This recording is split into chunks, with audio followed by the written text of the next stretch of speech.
Welcome everybody to our industry update today, May 5th with Melissa Bova. We appreciate you joining us. And as always, this is being recorded. So we will post this out on our website and send it out all that registered, but keep your mics muted and use the chat feature. And with that, I'm going to give it to you, Melissa, to kick this beautiful day off. It's not really a beautiful day, Hope. It's kind of rainy, but I know, but I feel happy and good with what we have to say today. This is why I started coming back into the office again, so I could be close to Hope's joy. Hi, everyone. Friendly reminder, well, as you can see, John is on a well-deserved vacation this week, so you are stuck with me. If there are any members of the press, we have to do our weekly reminder. This is not the call for you. Ben or I would be happy to talk with any members of the press on the side or on another call, but this is an off-the-record webinar for the members of the PRLA. So let's jump right into it, because it's not like there's nothing to discuss today. So let's just get right into where we are. As always, we will start with federal. The RRF has opened, which all of you who have applied know, because you probably spent most of Monday watching your screen continuously refresh as you tried to submit your application. But the RRF did open at noon on Monday. There were some hiccups. We've heard that there were some issues kind of with LexisNexis in terms of confirming information. And then a lot of you ran into issues on the signature page as it pertains to your application, where they basically throttled back the applications that could go through. So hopefully those of you that have wanted to apply for the RRF have been able to do so. In terms of applications that have been received, the government is great, but especially in this scenario, because the SBA has not released any data in terms of how many people have applied, mainly because the Biden administration would like to do a press conference where the president or the vice president announces those numbers. So we don't know exactly how many people have applied. In terms of theories, 100,000 people pre-registered on Friday for the RRF. Now, keep in mind, that's a lesser number than the actual number who applied, because if you applied through your point of sale system, you didn't have to pre-register. So we know at least 100,000 people probably put their applications through beginning at noon on Monday. Things to keep in mind. For the first 21 days, only veteran-owned, women-owned, or economically deprived or struggling, whatever that term is, businesses are eligible. So if you applied, you probably won't hear anything for 3 weeks, or you certainly won't receive your funds for 3 weeks. So don't start calling the SBA asking for answers. Everyone could apply yesterday, but for the first 21 days, they're only going to be approving those applications. Will the funds run out? I mean, that's, as our friends at the NRA said, the $28.6 billion question. The SBA, even before the application opened, essentially said, we expect the funds to run out almost immediately. We don't know exactly how quickly they will run out. Essentially, what the SBA is saying is, as they go through approving applications, if they're approving about 1 out of every 3, it's a good bet that the funds are gone, almost completely gone at this point in time. Now, if they're only approving 1 in 5, because either people are applying and aren't eligible, or people are applying and don't have all the information, then the funds are going to last a little bit longer. But that's why we made it really clear that if you are planning to apply for the RRF, you really needed to do it on Monday. And if you haven't, you need to do it as soon as possible, because it will be going in order of applications, not in terms of outside of the first 21 days. That's how they're going to be processed. Some things to keep in mind, because we did get this question, which was a good question, was how are applications being handled? Will the SBA, give out less money to each applicant so more people get money? Or are they going to give out the maximum amount that each entity is eligible for? Therefore, you'll receive more money, but less people will receive money. The SBA has taken the approach that they are going to do the maximum amount you are eligible for. So I know sometimes with our grant programs, we've seen some of our counties say we could give $50,000 grants, but we're going to give everybody a $5,000 grant, just so more people can get a grant. The SBA, if you get the RRF, you will get the maximum amount you applied for. So the entirety of the amount that you are eligible for, which means, as I said, the funds will run out quicker and less people will get the funds, but those that get the funds will get the maximum amount. Where do we go from here? Kind of what does the future look like for us?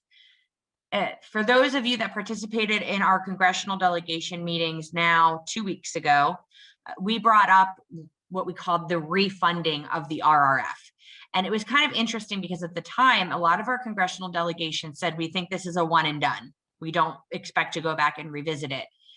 Since then, depending on how quickly the funds run out, another analogy our good friend Sean Kennedy at the NRA used, you know, when the music stops, if there aren't enough chairs for restaurants to sit down and get their money, restaurants are going to start freaking out. So if we run out of the money very quickly, there will be a lot of pressure on Congress to kind of put more funds into the RRF. And that's certainly what we're hoping for. We want everybody who needs the funds to be eligible and get them. So there will be legislation reintroduced or introduced to kind of get the RRF back to where we wanted it, which was 120 billion. So we have about 28. So we're looking at about a bill that would provide another 72 billion. Will it pass? That's probably going to be up to all of you and your outreach to your congressional delegation. If you find out that you don't get the funds, it's going to be that outreach that's really going to drive if we get more funding there. But as I said, it's really important if you have not applied. Like I said, it's not after we get past the 21 days.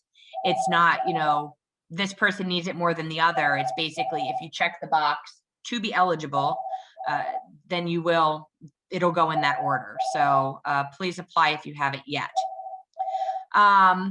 Minimum wage, I just want to flag this because we've gotten some questions about this. President Biden did kind of a State of the Union speech last week. He did talk about minimum wage, and we've gotten some questions if we think that's really going to drive a minimum wage discussion at the federal level.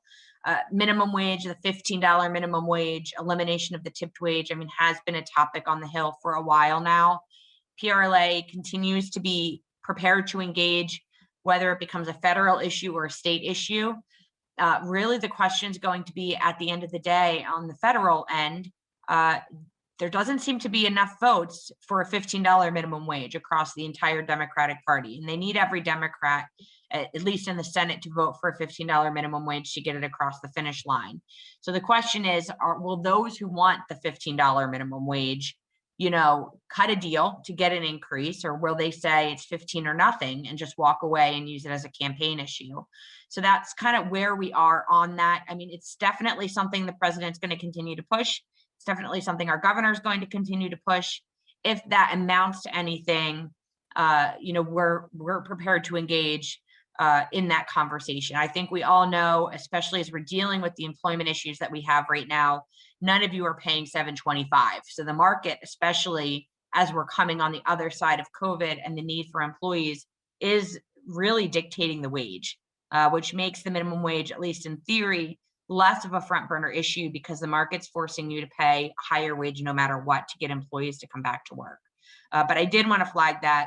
I don't see anything happening in the short term, but as you know, sometimes bills start moving quickly, and if they do, PRLA is prepared to engage in those conversations on behalf of the industry.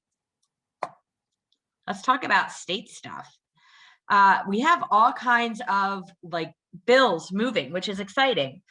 We have still a number of PRLAs, kind of what I call the COVID priorities, that we hope to get across the finish line over the next few months. A lot of the bills that are moving now are kind of liquor bills in theory.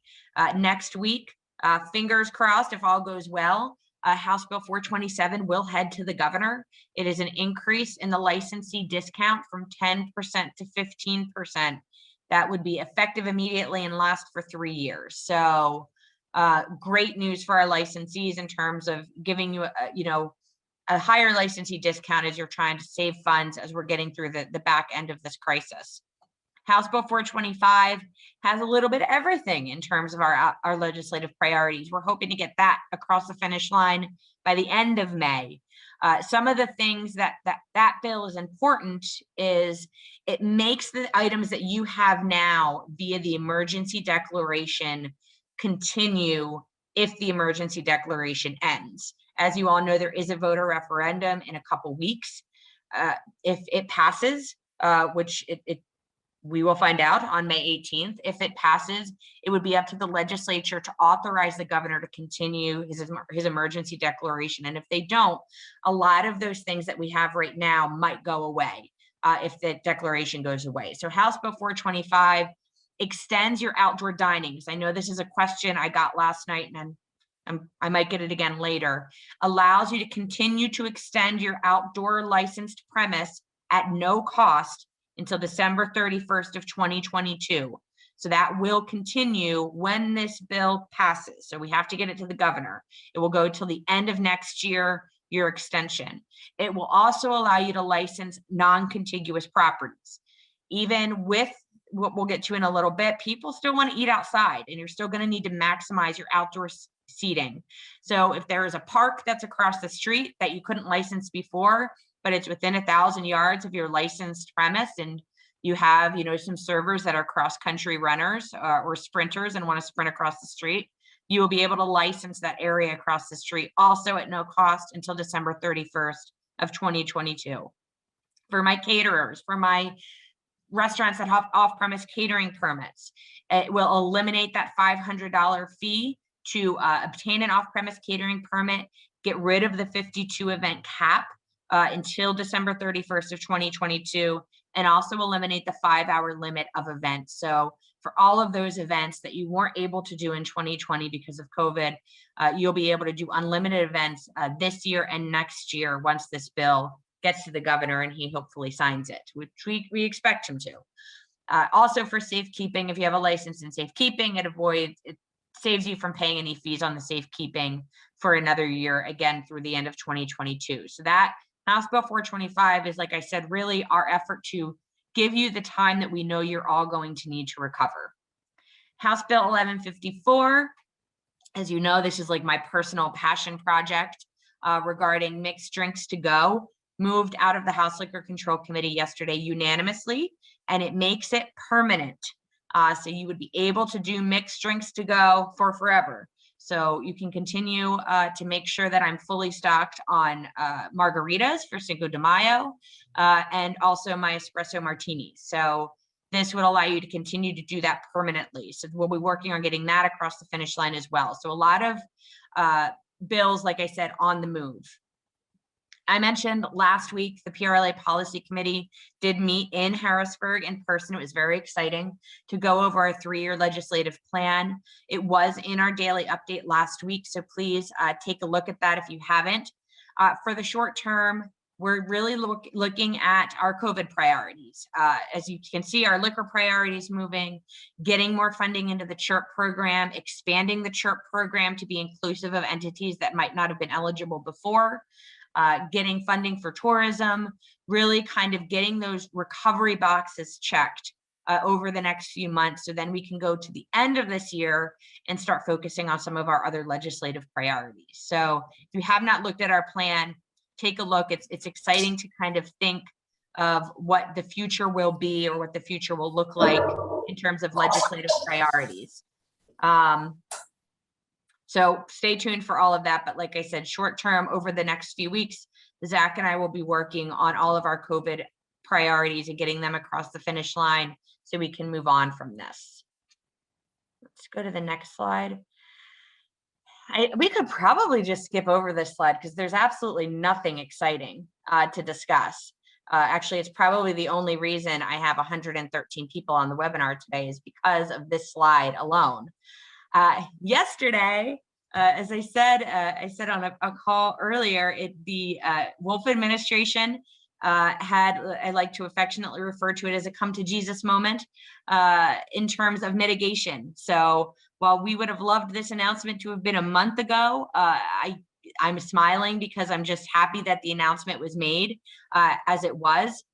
So yesterday, it was announced from the administration that all mitigation will end on May 31st of this month, on Memorial Day itself. Yes, I think it should have been Friday on the 28th. I think we all would have liked that, but what's 2 days, when you're a struggling business owner, according to the administration.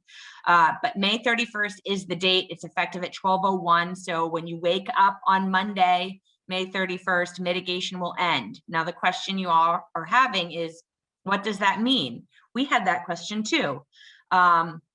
Essentially, everything you have to do now goes away except the mask requirement, which I'll touch upon in a minute. No more capacity restrictions, no more 6 feet social distancing, no more your butt needs to be in a seat to eat and drink. All of those things that what felt like a 30-page mitigation FAQ, poof, goes away in terms of mitigation on the industry on May 31st. The recommendation from the Wolf administration is they would recommend you still follow CDC guidance. It is not required. So that's really important to pay attention to. They will not be enforcing any of the mitigation that was in place before. You do not need to have social distancing anymore. You do not need to have barriers anymore. Goes back to 100% exactly how it was on, let's say, March 14th of 2020. So that will be May 31st in 66 counties, because as we all know, we'll get to Philadelphia in a second. Mask requirement remains, and I'm going to touch upon that now, until 70% of the population is vaccinated. About 50% of the population has been vaccinated now. So you still need to have your guests or have signage up that your guests are wearing their mask when they're coming into your establishment, when they're coming into your event. They still do need to wear a mask if they're traveling and they're not sitting or eating or actively eating and drinking. So the mask requirement remains. Now, the CDC has kind of that wishy-washy interpretation of wearing a mask when you're outdoors. If you are vaccinated, you do not need to wear a mask outdoors. If you are not vaccinated, you do. You are not the enforcer of this any longer. You do not need to demand people show you their vaccine card if they're sitting outside without a mask. You do need to keep your signage up. Your employees do still need to wear masks as of right now if we're indoors. And honestly, as best practice, it's something that you probably want to consider anyway. So the mask requirement will remain. Pennsylvania will continue to align with CDC guidance. So that's why I mentioned the CDC. So I went over what it is now, but if the CDC in 2 weeks says, if you are fully vaccinated, you do not need a mask indoors anymore. Let's say they do that in 2 weeks. Pennsylvania would align with that. So stay tuned, because that's the only mitigation that's still in place, and that's what you need to continue to follow. For your next steps, I've gotten this question a few times, because as I said, you don't need to have social distancing anymore. You don't need barriers anymore. But at the end of the day, I don't think it's going to be us that makes that determination, individually of what it's going to be as business operators. I think it's going to be your guests. Some guests might not want to walk into a restaurant that's at 100%. They might not be comfortable going into a restaurant that's at 100% capacity, people lined up at the bar. So I think it's really going to be individual choice for each business, each operator, each hotel, each caterer, what type of mitigation you might want to keep in place for the safety of your guests or employees on May 31st. That's going to be up to you. Like I said, there will be no enforcement, at least outside of masking, from the Wolf administration. Allegheny County, this is a question we've been getting. Allegheny County, we expect and anticipate will align with the state. So we expect for them to also have the May 31st mitigation ending. We're every Wednesday at 4 o'clock, the health department and Rich Fitzgerald, the county executive, does a press conference. We will watch that today to see if there's any kind of, more strict enforcement that might come from the Allegheny County Health Department in terms of masking or things like that. But we anticipate that Allegheny County will align with the rest of the state. And as I said, we have been told by the governor's office, poof, everything goes away, but we are, 3.5 weeks away from this happening. So please stay tuned in case there's any, I don't expect any changes, but any clarifications, we'll let you all know. Philadelphia, where dreams and mitigation feels like it will go on forever, was very quick to announce yesterday, good job to 66 counties in Pennsylvania, but we're special and we're not going to do what the state does.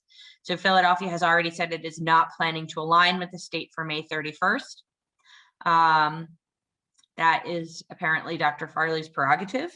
But on May 7th, there are some changes that are going to be effective in Philadelphia. And I want to go over them for my Philadelphia friends, because this is your future as far as we know it. So this is going to begin on Friday. So Thursday kind of at midnight going into Friday. So this is Friday morning when you wake up. Capacity for indoor dining. If you are not certified with your HVAC system, you can go to 50%. If you are certified with the HVAC standards, all 125 of you out of 6,000 restaurants, you can increase to 75%. Philadelphia is still, when you have, something that's failing as much as the HVAC standards that are in place, as opposed to Philadelphia saying maybe we should change it, they just double down.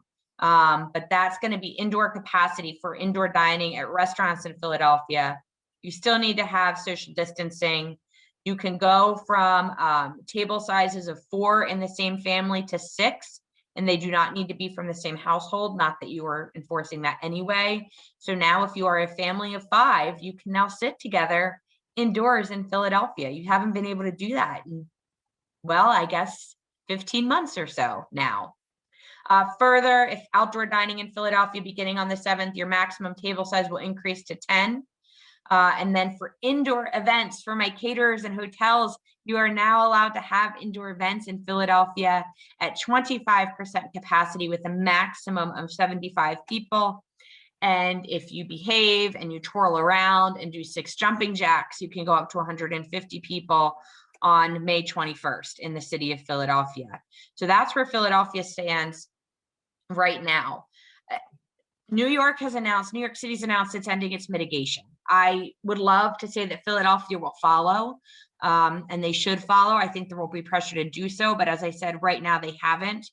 And then the last item on the Philadelphia front, I'm calling it as the bar stool's turn, because it feels like a soap opera. Because as you get guidance from Philadelphia for bar seating, if you wait just 2 to 3 days, they change their guidance again. So I think if you were to ask Ben, we're on like our 5th iteration of Philadelphia changing its guidance for bar seating. So I want to kind of overview where we are right now. Once upon a time, less than 2 weeks ago, the city of Philadelphia said that bar seating was permitted. And we were like, yay, it's about time. Once again, late to the party, but better late than never. We asked at the time, and the guidance that we specifically received at the time allowed 4 people to sit together at a bar, and you could use a bar block between guests, so you don't have to do 6 feet of social distancing, because bar seating is where you make the most money, and to lose 6 feet to have social distancing kind of defeats the entire purpose. So it was pretty much aligned with the state. It was great news. 3 days later, Philadelphia came out and said, surprise, you now need a barrier between your bartender and your guests. So they said you need to be surrounded by plexiglass to sit at the bar. 2 to 3 days after that, I think it was, Philadelphia said, haha, just kidding. You can't use bar blocks between people. You have to have 6 feet of social distancing between guests. And then I think the latest one, Ben, correct me if I'm wrong, is they said, now that you've installed those plexiglass barriers between your bartender and your guests, now that you've made that investment and spent that money, now you don't need it if your bartender is wearing a mask and a shield. So if you want to sit at a bar in Philadelphia, I mean, I think you have to do more than spin around in a circle and do 6 jumping jacks. Like, I think unicorns need to fly for everything, like by the window, for everything to align. I would say and hope that we will see some movement from Philadelphia, at least because of what's happening at the state level in terms of bar seating. But as of right now, in the city of Philadelphia, if your bartender has a mask and a shield, you do not need a barrier between the bartender and guests, but you do need to have 6 feet of social distancing at the bar between parties in Philadelphia. So all that money you thought you were going to make with your bar opening, the Philadelphia Health Department said, just kidding, never mind. And that's why you should never open a business in Philadelphia until COVID is gone. So that's kind of a long explanation of everything in Philadelphia. If you have questions, ask Ben, because I'm trying to not think about it because it just makes me angry. So that's the mitigation update. I think I'm going to turn it back over to Hope. I do want to forewarn you, but now that the end is in sight and I'm having less to talk about, which is shocking because today I have a lot to talk about, we will be moving these webinars to every other week. So we'll be doing them every 2 weeks. So there will not be a webinar next week. We'll see you on the 19th. And as we get end of May going into June and COVID isn't the center of our lives anymore, I think we're going to continue to do these, but bring on more special guests, just kind of continue it to be kind of a go-to place you can come to every 2 weeks or so to get updates of what PRLA is working on. So you all get a week off, but I'll be back and ready to rock on the 19th. So with that, I'll turn it over to Hope. And then I think I will take no less than 250 questions. It looks like there's a lot, so start looking. We will be having some chapter meetings this week and next week, so please check that out. They are still the Zoom virtual meetings, so please be sure to sign up and see what's going on locally. Next slide. The Buxmont Raffle, this is to benefit the PRLA Scholarship and the HARP Fund. It's still going on, so please go on and register for the raffle. There's some really great items. There are about 6 baskets that are being auctioned off, and these proceeds are really going to help the students. On to the next slide. As Melissa said, we are going to every other week, so she will be back on the 19th, but have no fear. She is special guest speaker at Valley Forge Tourism on the 11th. So if you still would like to hear Melissa next week, you can register. They're having a discussion on sales and marketing for the region and how they are going to be promoting that area. And she will be doing a update there, I am pretty sure of. On the 11th, ADP is going to be presenting and helping you understand and maximize the tax credits that are available. They'll be talking about the ERTC, they'll be talking about federal tax credit opportunities, and just setting yourself up to make sure that you have a strategy to capture the most tax credits for your business. So check that out. And then Cumberland Valley Economic Development Corp is also going to be having a webinar on the 20th, just talking about the steps local leaders are taking to help businesses in that area come out of the pandemic and be successful. I would definitely check out all your local CMOs and tourism groups, because I'm sure they're going to be doing some updates on that.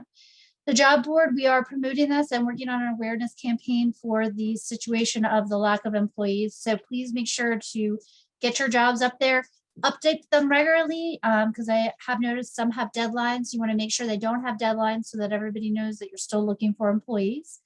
And then the Serve Safe Dining commitment has also been updated, and I think it's a great way to allow guests to understand that you are taking food safety seriously and that they are safe to come to your establishment. As always, with these restrictions being lifted in June, our classes will be able to take more capacity, so please be sure to get your staff and yourself signed up and make sure your food certification is up to date. Our ProStart competition ended last week, and we will be announcing our winners tomorrow at noon. But please check out our Facebook page. We did feature the teams for the management competition yesterday, and for the culinary competition, they presented some really great concepts and plates for the judges to take a look at. And it's fun to see what the future of the industry is putting together and what you have to look forward to for future employees. And with that, I think we're ready for some questions. And I do have to say, Hope brought up before we started the webinar today, she's like, we should do a shot to celebrate the fact that mitigation is ending, like during the webinar. And I was like, that won't look so good. Like, we probably shouldn't do that. So we'll probably do after the webinar. So if anybody wants to join afterwards, we do want to thank Trip Ravane from Barley Creek for supplying the PRLA liquor cabinet for special days like this when we can celebrate good news. So for anybody that wants to be involved in that, we'll do it all in our individual offices or homes. We're going to start out with some RRF questions. Is it possible that the funds will be depleted in the first 21 days? And will applications be approved in the exact order based on the day time submitted? We don't foresee that they will run out based on the minority, veteran-owned, women-owned business application. So we don't think that's going to deplete the 28 billion. It's going to take a chunk, but they don't foresee that. Our understanding is applications will be approved in the order that they are submitted, though. But also, if somebody submits it and doesn't have the right information, the SBA isn't going to be calling you to fix it. So you really need to make sure that what you submitted is correct and accurate, because they're not going to call you and allow you to go back and fix it. If the application is not complete or correct, they're just going to go and move on from it. So I don't think it's going to be depleted in the first 21 days. But I do think that there are probably enough applications, if they've been submitted correctly, that were submitted in the first 2 days or so, to probably deplete the 28 billion. But to that end, like I said, we do expect the Biden administration to be doing a press conference about this, where they will start releasing the number of applications they received and how much money they think will start going out. So we'll get a better feel for that in the next day or so. Will the 21 days be business days or calendar days? It's the government, Kevin. So of course it's business days. They don't work on weekends like the rest of us do. So it will be 21 business days. Regarding the tight labor market, any discussion in converting unemployment benefits into an incentive benefit to return to work? So Andrew, this is actually, we had, and thanks again for everybody on the call who is on PRLA's policy committee. We had a pretty robust discussion about this last week at the policy committee.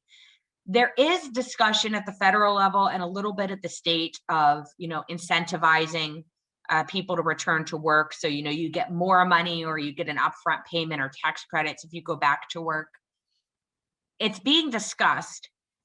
There's two issues at play here, though. So let's say we do that. What about all those employees that have stuck with you all in the last 15 months, that didn't collect unemployment or already came back? Are they not getting any incentives because they did the right thing all along? So are we picking winners and losers by, incentivizing those people who haven't returned to work as opposed to those who have? The other questions we looked at were, what if, we bring people back and we still pay them unemployment? As you know, once they work a certain amount of hours, they're no longer eligible for unemployment. The issue there is then, all your full-time workers are going to want to go part-time because they would make more money working part-time and collecting unemployment. So it's a discussion we're having.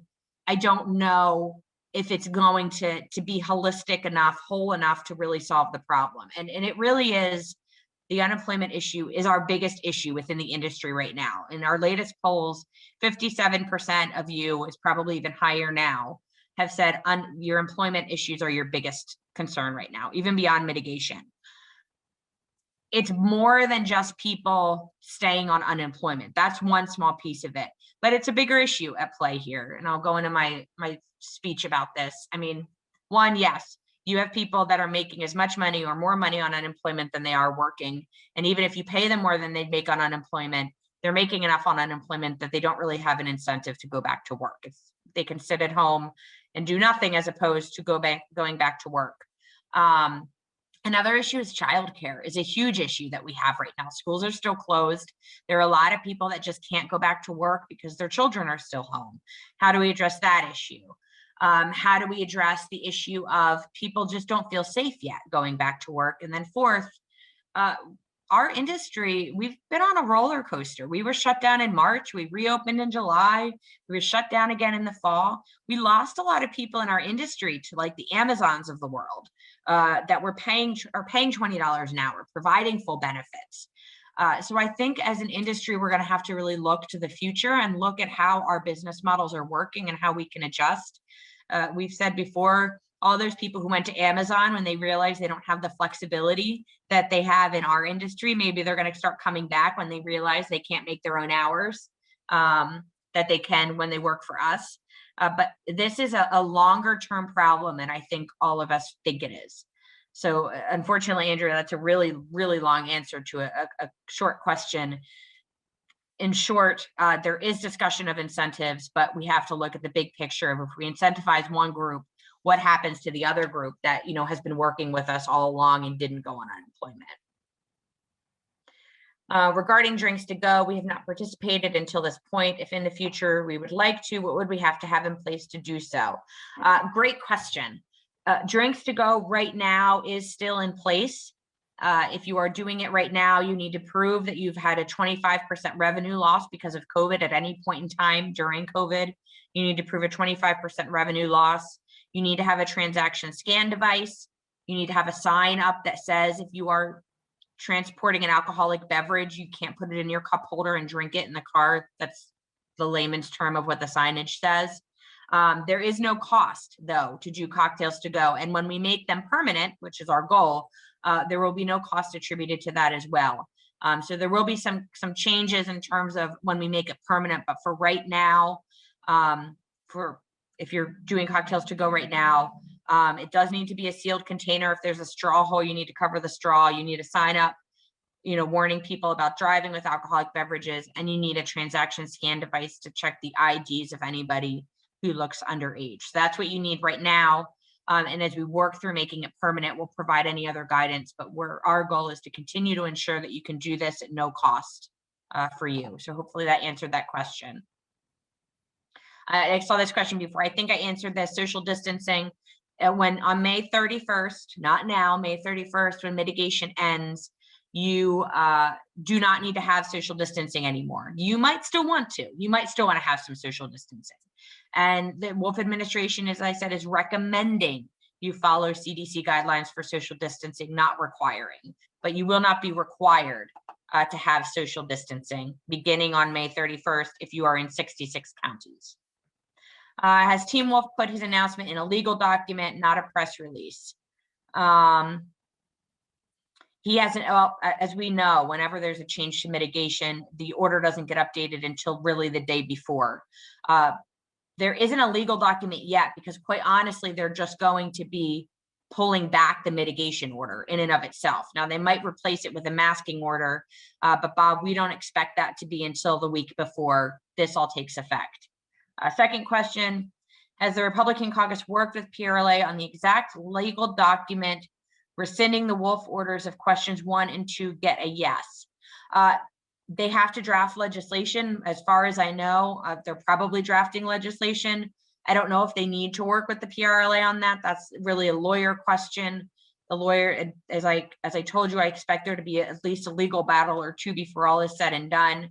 But we would anticipate that there will be legislation introduced after the May 18th referendum, if it passes by the Republican caucus, basically rescinding the governor's ability to continue with the emergency declaration. It will not be immediately on May 18th. 1, the vote has to be certified, and 2, if it passes, it begins the 21-day clock. So we're looking at mid-June before we really have any legislative action in terms of the legislature in and of itself.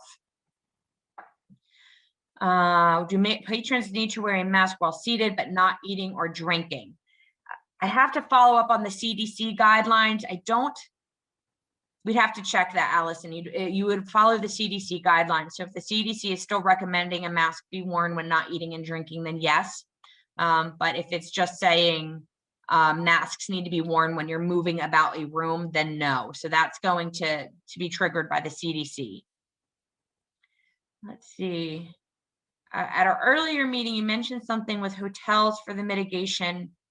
I missed it, and I'm not sure if I was just hearing it wrong. I'm not sure. I mean, all mitigation for everybody will end. Hotels, restaurants, caterers, everything on May 31st. So there's nothing specific to hotels, at least in terms of mitigation.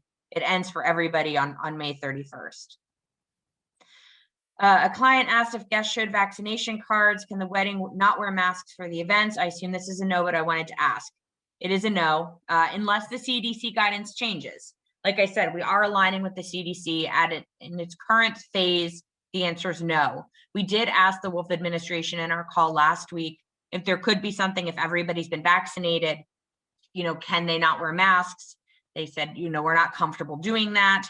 But if the CDC changes its guidance and says, if everybody's vaccinated, you don't wear masks, then it would. But current guidance says that they do need to wear a mask when they're not seated.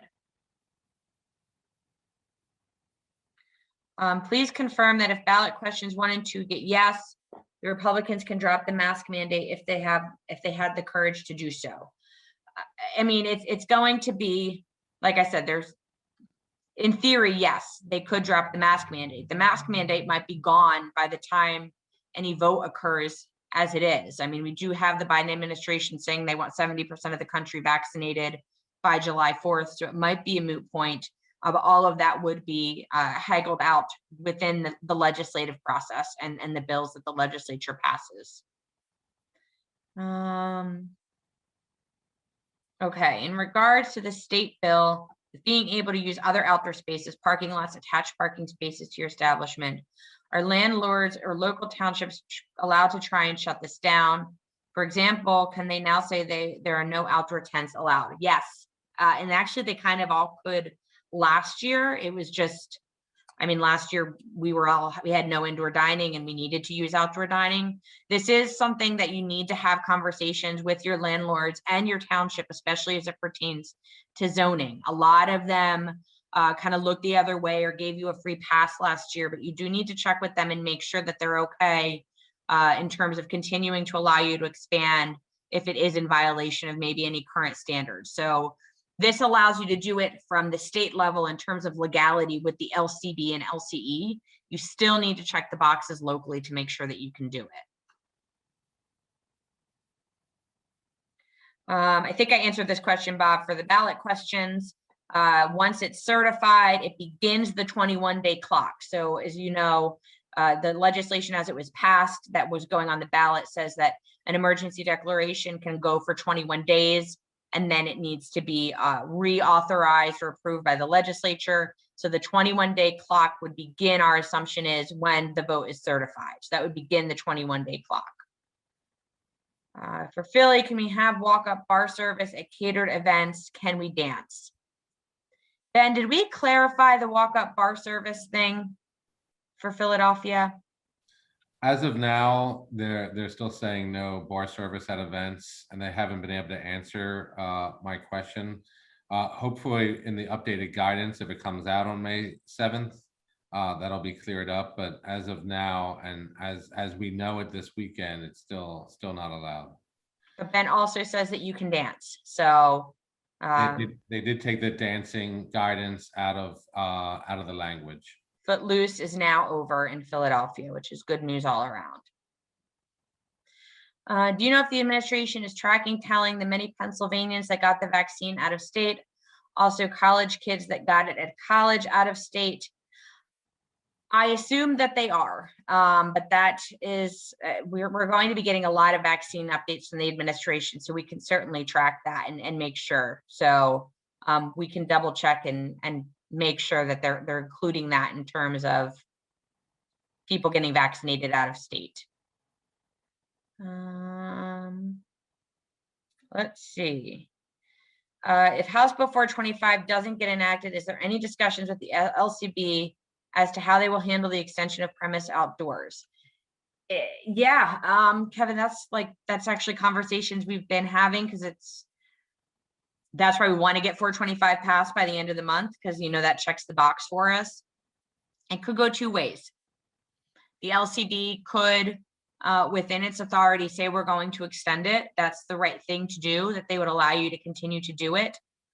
If the emergency declaration is ended, does the Wolf administration go to its various departments and say everything that you've done that hasn't been legislated, you can no longer do? That's why we're trying to legislate everything right now, because it could turn into, if the emergency declaration ends in mid-June, mixed drinks, outdoor dining, all of that could go away.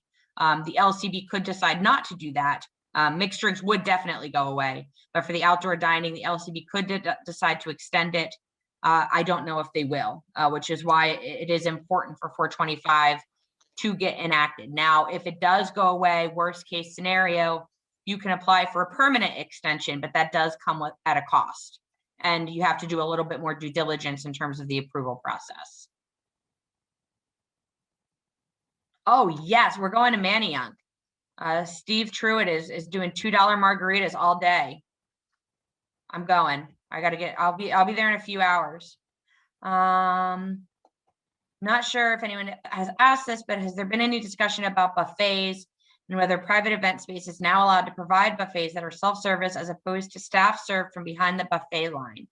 Diane, I'm assuming that you are not in Philadelphia. So actually, odd fun fact of COVID, buffets were never banned during the entire mitigation. So you can do self-service buffets. Now, a lot of people have chosen not to, just because, you know, optically, it can look a little odd when you have, you know, lines of people going through a buffet, but you can do buffets at private events. People can self-serve at the buffets. If you choose to still have your servers do that, that's fine too. And I think you can do, Ben, can you do buffets in Philadelphia? You can't do buffets or self-serve in Philadelphia, but the definition of a buffet is, you know, guest serves themselves, and it doesn't specifically say anything about a manned station. Okay. So that's how we've been, that's how I've been answering those questions. Okay. That's the answer to that. If you're in Philadelphia, if you're anywhere else in the state, you can do buffets. Melissa, Zach, Eric, Ben, Hope, Heidi, the rest of PRLA. Thank you so very much for all you've done. Thank you, Michael. It's kind of, I don't know about all of you. It hasn't really hit me yet. Like, I'm excited. I mean, I went out for a few drinks last night to celebrate the May 31st situation. I don't know if it's really hit me like, oh my gosh, what am I going to do on June 1st other than be really excited? So it's great news. You guys have stuck with us for the last 15 months too. So thank you for that. Do you have any unique, effective methods restaurants are using to get employees? I'd be interested to see if anyone is seeing any real success in hiring. I think Ben reached out to you, Julie, can provide some information there. Honestly, we're seeing a lot of signing bonuses from businesses. We're seeing a lot of referral bonuses for staff that are referring people. That's probably what we're seeing more than anything. But I will say, if you have not participated, I'll chip it over to you, Ben, in a second. If you have not participated in your chapter meetings, definitely sign up for those moving forward, because they're having some really active discussions within the chapters about what they're doing regionally as well. Sorry, Ben, go ahead. Did you have something to offer?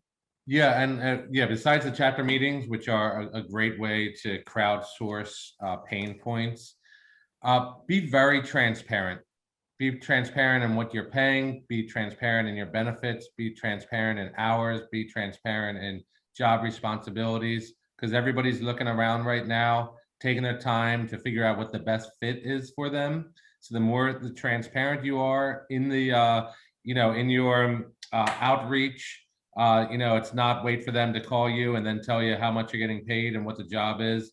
Put everything out there. And that's where I've been seeing a lot of success. But Julie, we can hook up on the side as well. I'll share some more. For Crystal, I was second Michael's sentiments. You've been a blessing to all of us. Appreciate all your dedication and hard work. Well, thank you. Like I said, thank you guys for sticking with us. Any suggestions on how to make a standing cocktail reception work while masks are still required? Seems difficult. So this is my, if I were Tom Wolfe, which, as you all know, is a scary place for me to be and for you all to think of me being, this is where I am. You can't wear a mask when you're eating and drinking. So if you're doing a standing reception and people are eating and drinking, the seating requirement to eat and drink is no longer in place. So they can't wear a mask when they're eating and drinking. I would presume that you can have a standing reception and they can eat and drink and take their mask off when they're doing so. Now, if people are not actively eating and drinking, then they need to have their mask on. How do you enforce that? Who the heck knows? But the big point now is it's going to be, and to harken back to months ago, it's your job to inform your guests that if they're not eating and drinking and they're inside, they need to wear a mask. That's your job, to let them know. You are not the enforcer of this. You no longer need to kick anybody out unless you choose to. You're no longer the enforcer of this. So, like I said, we might get some more clarification from the governor's office, but in terms of them saying all mitigation is over, if somebody's eating and drinking, they can't wear their mask, so therefore they would not need a mask at a standing cocktail reception. That's my really circular answer to that question, because trust me, I've been working that in my mind since yesterday when the announcement came out. Workplace culture in the industry is a huge problem. Absolutely. Like I said, I do think the industry is really going to have to think about the future and change. So I think we're going to see some changes long-term within the industry from COVID. And I think we've said that all along. Can unemployment fraud be addressed as well? It's actually so I do want to address the unemployment question because Steph Otteson, our communications director, and I nerded out a little bit the other day on a call with the NRA. We are not the industry with the most people collecting unemployment. We only have about 12% of our industry collecting unemployment. Apparently the utility companies make up 20% of those on unemployment. So the issue is bigger than unemployment. Unemployment fraud is an issue. The Department of Labor and Industry is updating its entire computer system and have stated that they will start enforcing, because the big issue right now is the work search requirement isn't in place. But second to that is if somebody's offered a job and they don't take it, that's not really they're collecting the information, it's not really being enforced. So I think in that sector, I think that will be addressed. But the unemployment in and of itself is a bigger issue, or is one of a series of issues, I think, within the industry that and it's not just us, it's all industries are struggling to get employees right now. Are indoor events permitted to have walk-up bars? If you are in 66 counties, yes, you can walk up and get a drink. Now May 5th, because it's not May 31st, you are allowed to walk up and get a drink and then go back to your seat under current regulations in 66 counties, not in Philadelphia. Yes, just to confirm, does the butts and seats mitigation also expire on 5/31? Yes, because Kate, I asked that question specifically, literally said, does butts and seats go away? Yes, the butts and seats to eat and drink goes away in 66 counties on 5/31. Can amusement parks begin selling advanced ticket reservations at 100% for June 1st and all dates afterwards? According to the Wolf administration, yes. We're vaccinated. They're saying that's the date. So I don't see any reason why you couldn't do reservations at 100%. Now, to that end, you are allowed to, but you also have to think about, guests. Will people feel safe going to an amusement park or a restaurant at 100% that's packed to the gills? A lot of it's going to be customer culture and what your customers want as well. So while you also need to make a decision that's based best on your business model. Will signing bonuses be allowed to be paid with P3 funds? Yes, P3 can be used as bonuses in terms of payroll. So that is permissible. Very popular today on my work phone. Thank you. It's been 14 plus months. Yes. Thank you guys for the thank you. It's kind of an exciting day. I thought the mask on while not actively eating and drinking was only a Philly thing while at a table. It's technically a statewide thing. It's not really enforced. The state initially had said once you sit down, you don't need a mask. Then they said you need a mask. They're not enforcing when you sit down. I know I'm guilty. As soon as I sit down, I take my mask off. So I'm also vaccinated, but I wouldn't lose sleep over enforcing your employees between now and May 31st that they need to keep their mask on when they're seated at a table in 66 counties. In Philadelphia, Philadelphia is that special place. So, per COVID guidelines, we are currently not allowed to have a self-serve counter for our fast casual service restaurant, providing individually packaged straws, salt, pepper, and sugar packages, all the things that you can't do right now. What is your take on this being allowed on May 31st with the new guidelines? Literally according to the governor's office, everything that you have to do now is gone.